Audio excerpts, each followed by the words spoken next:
Alex, why don't you start telling about a bit about yourself, your background, if you've graduated, what was your major, and like what exactly, where exactly do you come from, and uh, why did you want to, build something like media maxing? Okay, so I'll give some context. My name is Alex, and I grew up in Greece, and I'm still studying, so I haven't finished yet, but my major is computer science, and I decided to study in the States. So I'm 2 years into my major. That's my context schooling wise, and I've been building things right around the time since, the end of high school. I started learning, web development because that was probably, for me, the best means to an end of building something. I was always interested in computer science, but always the more practical aspects of it. And before that, I experimented with a lot of YouTube channels, stuff like that. So that might give a bit of context as to why I'm, involved with UGC right now. But yeah, now I'm based in Chicago, and I've been working on this startup for around 6 months now. And yeah, that's kind of the context of how I got into it. That's quite interesting because when I was in uni, I started off Hmm. as a web designer as well Oh, because interesting. kind of felt that was like an intersection of design and also tech Yeah. because I my background is from cybersecurity, so I was doing something similar.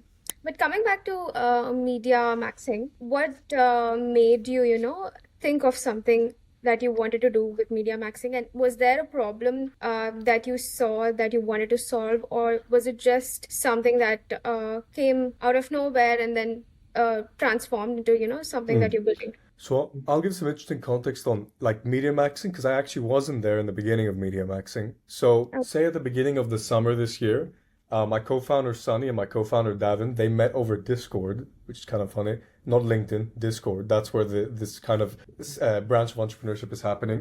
And Sunny had a lot of background. He's kind of our UGC guy.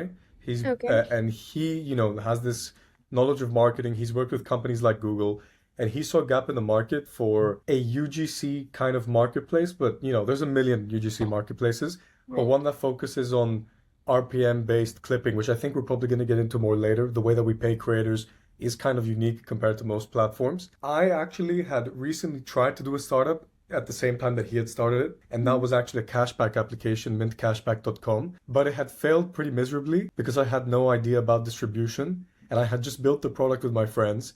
We had built a very nice product, but we knew no way to distribute it. And I think that this is a problem that plagues a lot of like technical founders nowadays. So then Right. I decided to kind of try to do something out of my comfort zone, and that failed. And I decided to get back into UGC, which I hadn't done for years. I actually ended up stumbling across Media Maxing, the community, and I noticed their website wasn't very good. But I worked with them for around a month as a developer, as a creator, sorry. And I actually got, millions of views on posts for Lovable, which is one of our clients. So I was actually a good creator as well. And then I saw the potential of becoming a developer. I did some work for free for Right. Sunny.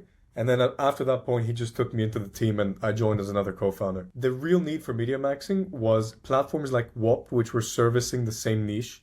How many dollars per 1,000 views do you want to pay your creators? They had no good anti-botting. They had terrible software, very bad for the front end user and very bad for the brand as well. Right. So when Sunny actually decided to start this, he managed to get Lovable as a client for us by optimizing their WOP first, because Lovable was paying a $200 CPM before Sunny came in, because all of their views were botted, all of their views were from third world countries, which they had explicitly Yeah.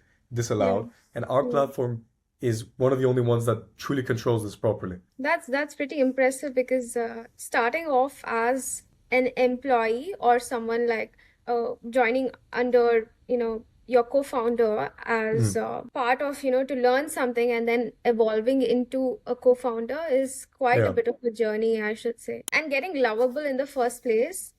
So do you know Lovable, the guys from Lovable from uni or like from PR, or No, was it no, just that's a cold? completely online connection. Now, of course, we know them, we have them in Slack, we talk to them, but they've been like a long-term partner of ours, the biggest partner. I think maybe some of our success you could attribute to just getting them in the beginning. And Right. that I have to thank Sunny for, the co-founder, because that gave us like a lot of rep with other companies, seeing that we had worked with Lovable. Yeah, that gives quite a leverage as well because when you're starting out small and you have like a collab with someone big, then yeah, it Yeah. definitely takes you to place. But Mm. how has your journey been so far as a founder? Because I know you come from a technical background and not Mm. always tech guys are good with, business and stuff. But what Yeah. has been your journey in the initial initial days? Like, was it all that you've been aware of, or were things that were new and you were still trying to figure out? How was it? So my personal journey, I guess I would say different from the business journey. So we'll talk about my personal one first. I was completely mind blown at the way things were, like working at a company, because we're not some huge, we're still a startup. We're not,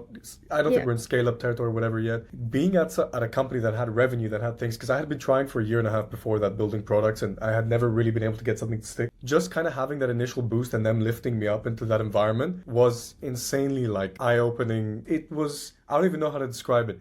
I saw actual users using the platform I was building. And I think now if I wanted to go build something else in the future, say for example, if this was to crash and burn, knock on wood, I would be 10 times more equipped to do it. Because I've seen how like consumers behave. We have like over 5,000 users. I've seen what it's like to have revenue. We've had 6-month revenue months, six figure. And I really don't know the exact way to describe it, but it kind of changed my mind. It was just being in that environment. And then a lot of hardship, a lot of kind of, but I think I always had the mind for it. It wasn't that a lot of your instincts turn out to be correct about, I think, building and scaling and all this thing. It's not some gated knowledge. You know what I mean? Like, even chat, most of us, everybody uses ChatGPT in the company. Davin is our growth operator scaler. He's insanely cracked. Like, these guys are both very talented. Kind of what we realize is us and all the entrepreneurial connections around us, it's kind of just about trying stuff and Yeah. using, kind of following your instinct. And even Right. GPT probably knows enough at this point. You just have to trust it sometimes. Yeah, makes sense. Yeah, definitely. But was there a problem in the market, or like was it something that you were just trying to help the creators community or the brands? Like, what was the Mm, what's the vision behind mm. what you're building? So there's two problems. On the creator side, the problem is a lot of creators want to get paid Yeah, and they're brand new to content. We help nurture brand new creators and help them make, on average, our creators make 1K a month, our active ones. And we'll help, like, we can help a brand new creator make 2K a month. It's just about how dedicated they are. You yeah, immediately get access to deals. You immediately get access to the resources you need. We've provided tools that help users make videos easier. So on that end, we're trying to optimize very much for creator satisfaction. And when it comes to the brands, traditional partners they may have worked with or tried to run their own UGC programs, a lot of these brands don't know. We help them take it from in-house to like an agency that actually cares about their success. And another thing that we do is anti-botting and country regulations are much more strict because essentially a lot of companies will offer $5, $3 per thousand views. But yeah, if they don't control their anti-botting properly, they'll end up paying 200 for real views, right. which is what happened to Lovable exactly. So this is the kind of stuff we try to fix and optimize for. And there's definitely a gap in the market for that. I mean, right now there's a lot of small players in this space. We have the biggest Discord community. But the thing that's really going to set us apart, which we are going to figure out, is if we manage to scale up the creators a lot, because there's a lot of demand from brands, we could Yeah. become the dominant player in this field and actually solve this problem for a lot more people, which is our goal. Right, right. I think I've come across something. I don't exactly know the name of the brand, but it's Iman Ghazi's one of the brand where they were doing something similar where creators can I come think in WAP, and work. Right, right. WAP, So WAP, that's the terrible one. I'm gonna have to say it. yeah, so is it very, and like in terms of talking about Mm. competitors, how different are you with your competitors? So this is an industry with very low moat because obviously you can just hop to another kind of hybrid agency SaaS Yeah, product or whatever. WAP, as I said, that's the platform Lovable was originally on. If you don't know what you're doing, you get destroyed by fees, you end up paying way too much to your creators to fake views and everything. So that's the main issue with WAP because WAP isn't like a white glove. We are in between like a SaaS and an agency, and that hmm, is a huge advantage for us because WAP has a focus on 20 different products, which, yeah, content and rewards is one of them. They right. don't really guide you through it. They don't help you on the same level. We'll kind of take you and we'll kind of do it for you.